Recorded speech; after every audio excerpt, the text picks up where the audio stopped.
मैं अनुरोध करूंगी विश्व हिंदू परिषद महामंत्री आदरणीय श्री मिलिंद परांदे जी से कि वो मंच पर आए और आज के विषय पर अपने मन के भाव रखें। तालियों के साथ स्वागत कीजिए।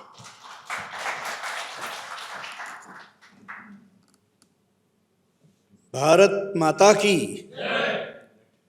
आदरणीय श्री सुरेश जी, आदरणीय श्री सुधांशु जी,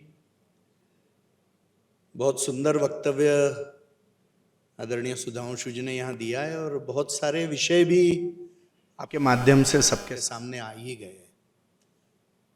मुझे लगता है कि आज के दिन जिन बातों का विचार हमको करना चाहिए, इस इतिहास का चिंतन इसलिए करना चाहिए कि एक कहावत है कि जो अपना इतिहास भूल जाते हैं उनका भूगोल बदल जाता है। और इसलिए आज विभाजन का दिवस 1947 में 14 अगस्त के मध्यरात्रि को जो हुआ, उसका स्मरण और उन घटनाओं का स्मरण इसलिए करना चाहिए कि पुनः कहाँ अपने देश का विभाजन न हो। जो भयंकर जेनोसाइड, लाखों लाखों हिंदुओं की हत्या, लाखों हमारे माता भगिनियों के ऊपर के अत्याचार, और जो सबसे बड़ा एग्जॉडस जिसकी बात सब लोग जानते कि करोड़ों लोगों का एग्जॉडस हुआ, ये बातों को हमको इसलिए ध्यान में रखना चाहिए कि यदि इसका विचार हम नहीं करेंगे तो पुनः यही भविष्य हमारे दरवाजे में आके खड़ा हो जाएगा। और इसलिए यह जो व्याख्यान का कार्यक्रम है उसका महत्व यही है। योगी अरविंद जी का 15 अगस्त 1947 का भाषण है। मुझे लगता है हम सब लोगों ने उसको पढ़ना चाहिए, और इसलिए पढ़ना चाहिए कि केवल हमको विभाजन के विभीषिका के बारे में सोचना नहीं है, तो इस विभाजन को दूर करने के बारे में भी सोचना चाहिए। इतिहास हम यदि देखेंगे तो असंभव से लगने वाली अनेक बातों से भरा हुआ है। जब एक समय था कि जब कहा जाता था कि all roads go to Moscow, और वह रशिया 15 टुकड़ों में टूट गया। इतिहास में किसी ने सोचा भी नहीं था कि ऐसा कुछ होगा। जब जर्मनी का विभाजन हो गया, 4 दशक हो गए, किसी ने यह सोचा नहीं था कि बर्लिन के अंदर की दीवार टूट जाएगी और ईस्ट और वेस्ट जर्मनी एक हो जाएंगे, मगर वो एक हो गए। वियतनाम एक हो जाएगा, किसी ने सोचा नहीं था।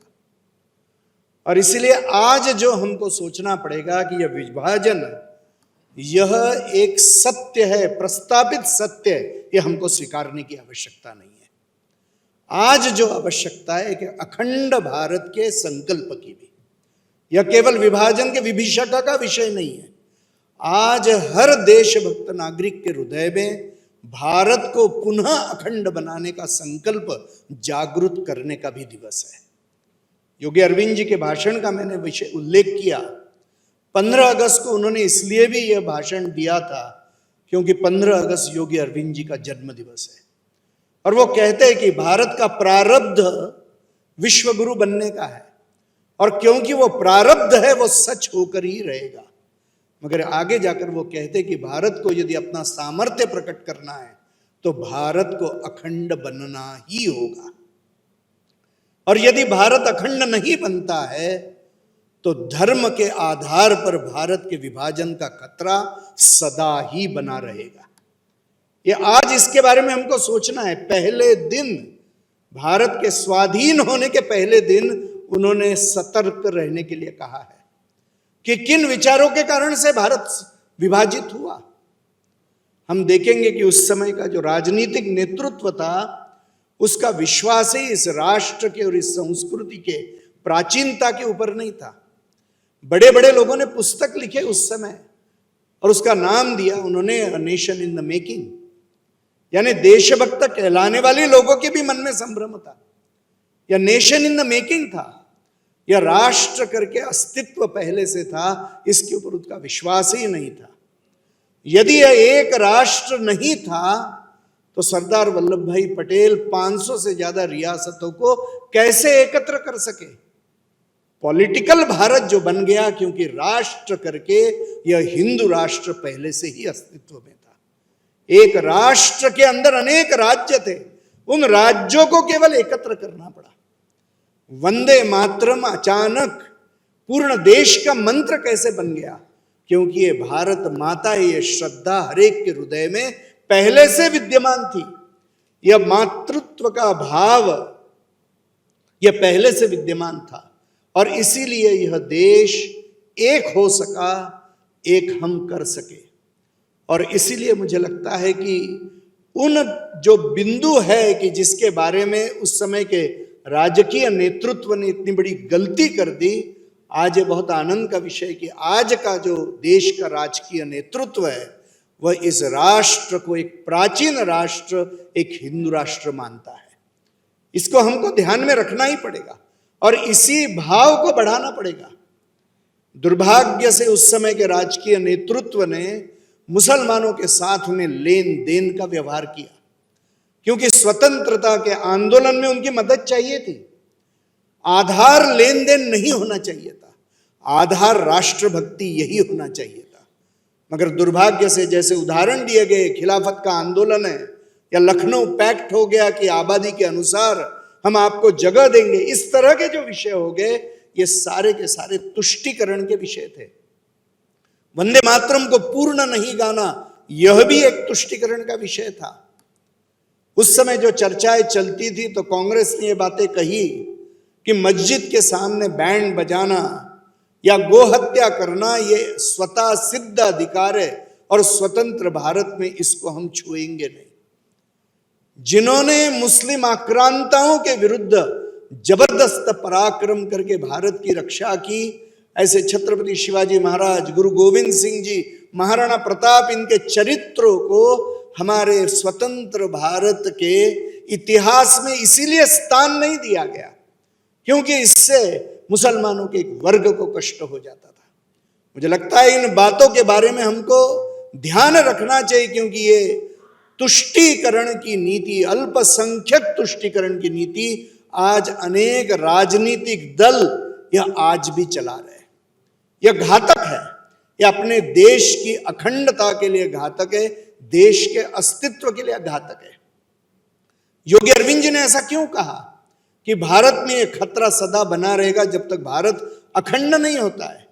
क्योंकि उस समय मुस्लिम समुदाय का एक वर्ग था कि जो भारत का तुरंत विभाजन करना चाहता था, मगर मुसलमानों में एक और वर्ग था कि जो कहता था कि भारत का विभाजन नहीं होना चाहिए। उसमें से आज भी कुछ लोग बैठे हुए कि जो बताते कि हमने तो भारत का विभाजन का विरोध किया था, और वह अपनी देशभक्ति की दुहाई इस एक बात से करना चाहते थे।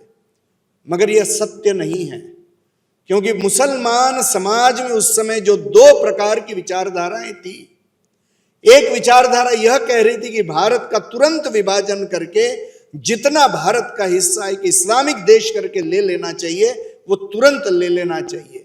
और इसी विचारधारा का विजय हो गया और उन्होंने पाकिस्तान को अलग कर दिया। मगर मुसलमानों में जो दूसरा एक वर्ग था, यह कहता था कि और कुछ दिन रुक जाओ तो हम पूरा भारत ही ले लेंगे। आज दुर्भाग्य से उस विचारधारा का वर्ग भारत में अभी भी विद्यमान है। और इसीलिए योगी अरविंद जी ने जो कहा कि भारत यदि अखंड नहीं बनता, और अखंड भारत यानी जो हिंदू निष्ठ, हिंदू बहुल, हिंदू रीति से सभी दृष्टि से जागरूक, ऐसा अखंड भारत जब तक नहीं बनता है, भारत के विभाजन का खतरा सदा बना रहेगा। आज अल्पसंख्यक तुष्टीकरण के कारण से यह हुआ। अल्पसंख्यक कौन है? एक ही वंश के लोग, एक ही उसी देश में अल्पसंख्यक कैसे हो सकते हैं? मुझे लगता है कि अल्पसंख्यक कौन है, इस विचार के बारे में भारत में आज चिंतन होने की आवश्यकता है। भारत के संविधान में यह जिस तरह की संकल्पना है, ये तो कहां पर भी दिखाई नहीं देती। धर्म के आधार के ऊपर अल्पसंख्यकता, यह संकल्पना दिखाई नहीं देती है। अल्पसंख्यक मंत्रालय, ये तो भारत जब स्वाधीन हुआ उसके बाद में बना ही नहीं था। सुधांशु जी बता सकेंगे कि कितने बाद में वह मंत्रालय बना है। तो ये विकृतियां कहां से आ गई? ये विकृतियां ही तुष्टीकरण की विकृतियां हैं। और इसीलिए ये देश में अल्पसंख्यक कौन है? इसका डिबेट होने की आवश्यकता है। और आज जो वर्ग यह मन में सोचता है कि हमको तो इस देश के ऊपर शासन करना है, ऐसा मुस्लिम समुदाय में एक वर्ग है। वही वर्ग हिंसा को आज प्रोत्साहन दे रहा है, आज हिंसा के डर से हिंदू समाज को डराना चाहता है। और इसीलिए ऐसा जो वर्ग है कि जो भारत के समाज को हिंसा के डर से डराना चाहता है, जो संविधान का किसी भी बिंदु को नहीं मानता है, ऐसे वर्ग के ऊपर कठोरता से नकेल कसने की आवश्यकता है। अल्पसंख्यकों का तुष्टीकरण रुके, जो हिंसा को प्रोत्साहन देना चाहता है उसके ऊपर एक कठोरता से उनका दमन होना चाहिए, उनकी नकेल कसी जानी चाहिए, उतना ही आवश्यक है। और मुस्लिम समुदाय में राष्ट्रवादी नेतृत्व को आगे लाने की आवश्यकता है। डॉक्टर अब्दुल कलाम जी, अशफाक उल्लाह खान जैसे नेतृत्व के बारे में प्रोत्साहन मुस्लिम समुदाय में आज देने की आवश्यकता है। जो ये कहते हैं कि हमको 15 मिनट की छूट दे दो तो हम हिंदू समाज को देख लेंगे, ऐसे नेतृत्व यदि मुसलमान समाज का बनता है तो इसी से मुस्लिम समुदाय का नुकसान ही होगा। उस समय का हिंदू अलग था, आज का हिंदू अलग है। आज जो सपने भारत के ऊपर स्वयं के पुनः शासन के हो सकते हैं, देखिए दीनदयाल जी का एक बहुत प्रसिद्ध वाक्य है। दीनदयाल जी ने यह कहा था कि ऐसी मानसिकता वाला जो मुसलमानों का एक वर्ग है उसका राजनीतिक पराजय आवश्यक है। राजनीतिक दृष्टि से जब तक ऐसी मानसिकता का पराजय यहां पर नहीं होगा तब तक यह समस्या का हल नहीं निकल सकता है। और इसीलिए यह राष्ट्र क्या है, इस राष्ट्र की प्राचीनता क्या है, आज यह बताने की आवश्यकता है। सतत आज अनेक राजनीतिक दल और अनेक ऐसे अल्पसंख्यकों का तुष्टीकरण करने वाले ऐसे अनेक लोग मिली जुली संस्कृति का, गंगा जमुना संस्कृति की बात करते हैं। इस देश में मिली जुली संस्कृति नहीं है। हम प्रयाग में जाएंगे तो गंगा जी के साथ में जब यमुना जी का संगम होता है, संगम के बाद में नदी का नाम गंगा जमुना नहीं है, नदी का नाम गंगा ही है। और वो इसलिए है क्योंकि गंगा का गंगत्व इतना ताकतवर है कि वो यमुना का जल भी हजम कर रहा है। और इसीलिए इस देश में पुनः हिंदुत्व की ताकत यह बहुत बढ़ाने की आवश्यकता है। आज वह ताकत बढ़ेगी तो जो इस देश की मूल संस्कृति है वह हिंदुत्व की है, वही संस्कृति प्रबल होकर जब रहेगी तो ही इस देश की रक्षा यह संभव है। आज अनेक प्रकार के प्रयास चल रहे हैं, हिंदू का जन्म दर घट रहा है, यह बहुत महत्व का विषय आज क्योंकि यदि हिंदू जन्म दर यदि घटते जाएगा और मुसलमानों के एक वर्ग का यदि जन्म दर बढ़ते जाएगा तो जनसंख्या में घुसपैठ, लव जिहाद और वैसे ही घटते हुए जन्म दर और वैसे ही कन्वर्जन के कारण से जो एक असंतुलन निर्माण हो रहा है, उस कारण से हिंदू संस्कृति, हिंदू जनसंख्या इसके लिए एक बहुत बड़ा और पर्याय से इस देश की अखंडता के लिए एक बहुत बड़ा खतरा निर्माण हो जाएगा।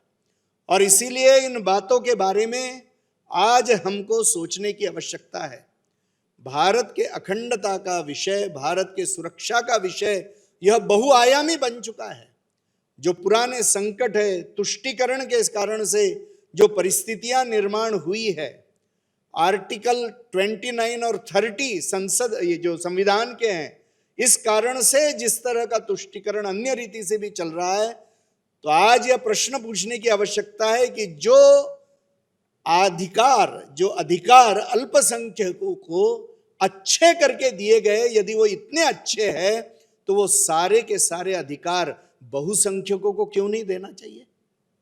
और इसलिए केवल अल्पसंख्यकों के लिए तुष्टीकरण, यह नीति भारत की अखंडता के लिए अत्यंत घातक ऐसी सिद्ध होते जा रही है। यही एक कारण था। और अपने राष्ट्र के प्राचीनता के बारे में विश्वास न होना, अल्पसंख्यकों का तुष्टीकरण, इन बातों के कारण से भारत विभाजित हुआ। आज हम देखेंगे कि इसके बारे में एक जागरण कि भारत पुनः अखंड होना चाहिए, इसके बारे में युवाओं में जागरण, क्योंकि केवल कुछ लोगों के हृदय में, कुछ कार्यक्रमों में यह विचार भारत को पुनः अखंड बनाने के लिए पर्याप्त नहीं है। भारत का हर युवा, भारत की हर व्यक्ति इस भावना से जब तक ओतप्रोत नहीं होगी कि भारत को हमको अखंड बनाना है, तब तक भारत अपना जो सामर्थ्य है और इस विश्व कल्याण की भावना से करने का जो उसका प्रारब्ध है, उसको पूर्ण नहीं कर सकता है। और इसलिए आज के दिन मुझे लगता है कि जो भयानक ऐसे विभाजन की विभीषिका थी, उन अत्याचारों को, उन परिस्थितियों को केवल स्मरण नहीं करना है, तो ऐसी परिस्थिति भारत में पुनः निर्माण ही नहीं होनी चाहिए। इतना ताकतवर और संगठित यह हिंदू समाज खड़ा करने की आवश्यकता है। आज कुछ लोग जय भीम और जय मीम की घोषणाएं दे रहे हैं। यह पुनः वही बातें चल रही है। मुझे लगता है कि सभी ने, भारत रत्न डॉक्टर बाबा साहेब आम्बेडकर जी ने पाकिस्तान के बारे में, पाकिस्तान में किसने जाना चाहिए, यहाँ रहने वाले एक जो हम कहेंगे आबादी के एक्सचेंज के बारे में, और जिस मंडल जी का जो प्रथम लॉ मिनिस्टर थे, उनके भी जीवन के बारे में सोचना चाहिए।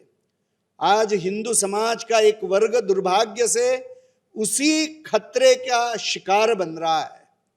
और इसलिए मुझे लगता है कि जो आज ये विचार बताए गए डॉक्टर बाबा साहेब आम्बेडकर जी के माध्यम से और मंडल जी के माध्यम से, कि जो बाद में उनको प्रत्यक्ष अनुभव उसका हो गया, आज के पीढ़ियों ने भी उन विचार और घटनाओं के बारे में विचार करना चाहिए।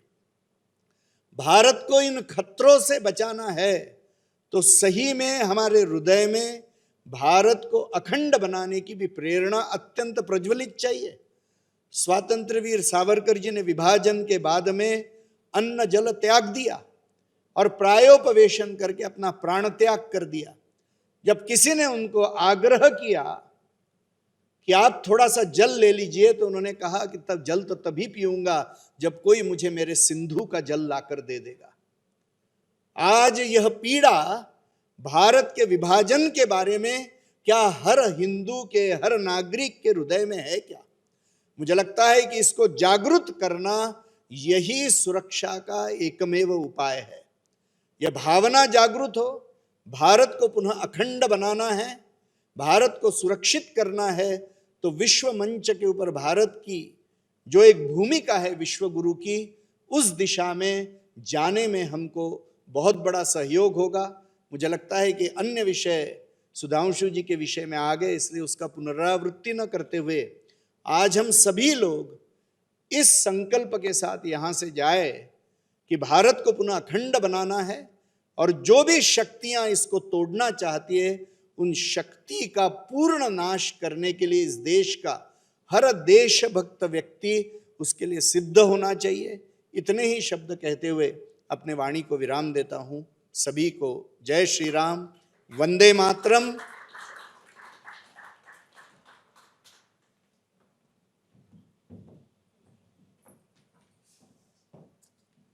बहुत बहुत धन्यवाद और आभार मिलिंद जी आपका, क्योंकि जब हम अपने आखिरी दिन में होते हैं, ये राष्ट्रीय व्याख्यान माला जब हम क्रांति दिवस से स्वतंत्रता दिवस तक रखते हैं, तो हमारी जो चेतना होती है, आप जैसे वरिष्ठ जब हमारे बीच आते हैं और आपके वक्तव्य, आपके मुखार बिंदु से आपके मन के भाव हम सुनते हैं, तो हमारी चेतना में भी एक अलग जागरण होता है। और वही जागरण आज न केवल इस सभागार में उपस्थित हर किसी ने महसूस किया, बल्कि जो करोड़ों दर्शक इस वक्त हमारे साथ लाइव जुड़े हुए हैं, उन्होंने भी यही भाव महसूस किया। बहुत बहुत धन्यवाद माननीय श्री मिलिंद परांडे जी का और माननीय श्री सुधांशु त्रिवेदी जी का।